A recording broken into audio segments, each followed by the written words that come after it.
10th World Choir Games, which started on Wednesday, and we'll see about 300 choirs from across the globe come together to compete for the world title. All non-professional chorales are invited for 11 days to contest with singers from all over the sphere. The festival is made up of 27 categories, including children's choirs, mixed youth, pop and ensembles, gospel, male and female, as well as universities and colleges. All of this is happening for the first time on the African continent, and Nonnie, Kubeka, Gauteng Tourism General Manager for Convention Bureau and Events, joins us to share more. Welcome to the show, Nonnie.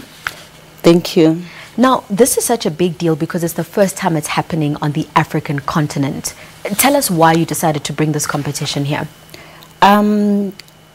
In Gauteng, for us to make sure that there is economic impact, we bid for events, the very same way as we bidded for the World Choir Games. So there is a unit within the tourism space, which is called business tourism or business events, where we bid for events and to bring those events here. So we did a bid in 2015, and we were among the people that were selected to come to bring the games here. And we brought the games in 2018. So they happen every 2 years all over the world, and these are the 10th World Choir Games happening here. In 2016, they were in Russia. Take us through the economic benefits of such an event for the province, but most importantly also for South Africa as a whole. I think the economic benefits are not only for the province or for South Africa, but they are for the continent, because when we bid as a continent, not only as Gauteng or South Africa, so that it benefits the continent. So it is the first time that these games are in Africa. They've been all over other continents, and people are excited. We've got almost 17,000 participants that have come to participate, including South African participants. We've got 62 countries, 103 nations, and the participants came with their parents.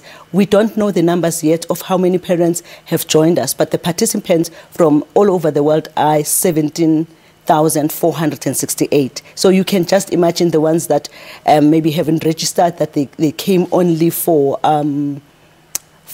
just accompanying their parents, their kids, and all other people that are into choral music.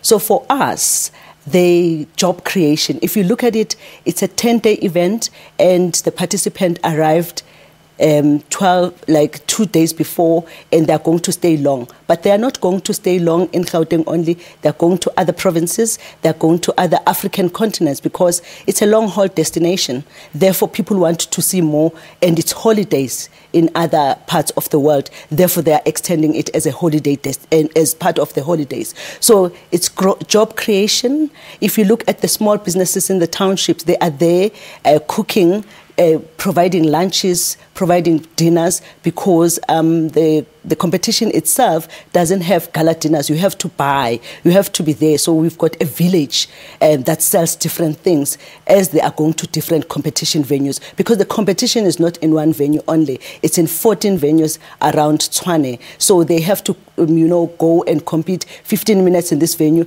jump in the bus, go to another venue like that, so that they're exposed to the destination itself. I mean, people stay from the city center up until Kwalata in the Dinukeng Game Reserve, in the camps. So we've used every accommodation that we could find to make sure that people have a place to stay. Therefore, economic benefits, social benefits in terms of cohesion. You know that music is a universal language. So that's why we really felt that in order for us to create jobs at this particular time, and jobs that can give people a lot of money, we'll have to bring these events into the destination. Now, based on the numbers that you've just taken us through, it's quite clear that this is a huge event. Just finally, Sis Nonnie, in terms of the logistics and the main event, where is that taking place? Okay, the opening ceremony was on the 4th. We did it at Times Square, the Sun Arena, the new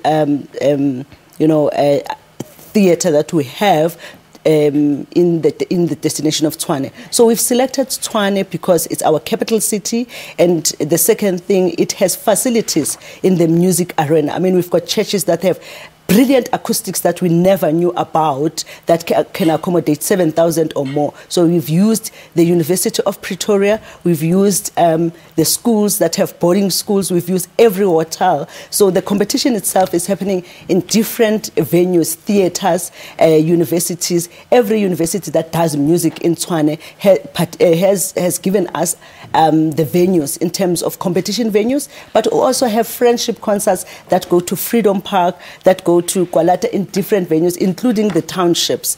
And we've got a big celebration, the 100-year celebration, the centenary celebration. So we've got celebrations, we've got competitions, and we've got friendship concerts that people can go to. They must go to the website of the Tshwane World Choir Games, and they'll get the whole itinerary or where to entertain themselves in order to make sure that they are part of the game. So we invite everyone in Gauteng, in South Africa, that if you've got a chance to go to those games, it's like the Olympics of choirs. It's brilliant. Sis Nonnie, brilliant indeed. Thank you so much for joining us and for an update on these games. Thank you so much. Now, Sun Arena will host the opening ceremony on Wednesday and the closing ceremony on July the 14th. Choir performances will be held at various venues across the city, including the University of Pretoria, Pretoria Boys High School, and the State Theatre. We're back with more after this. Don't go anywhere.